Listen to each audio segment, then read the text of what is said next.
Storytime pag-out ko ng alas 12 habang naglalakad ako sa kahabaan ng Mega Mall papuntang EDSA. Doon sa dinadaanan ko madilim na yan talaga sa bandang yan paggabi, tapos habang naglalakad ako nag-headset ako. Para di ko maramdaman ang pagod galing ng Techno.1 Ortigas. Habang naglalakad ako may isang lalaki na bigla akong kinausap may sinasabi siya. Di ko marinig, bigla akong tumakbo nagulat kasi ako. Nung naka-rating nako sa Shangri-La. Nag-aabang nako ng jeep papuntang Quiapo.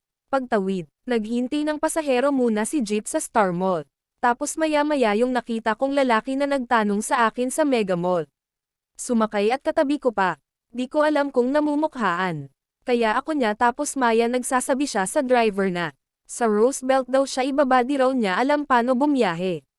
Sa jeep kasi lagi daw siya nagmamotor. Baka nag-angkas ata siya. Di ko ma-explain sarili ko. Parang, ang sama ko ata.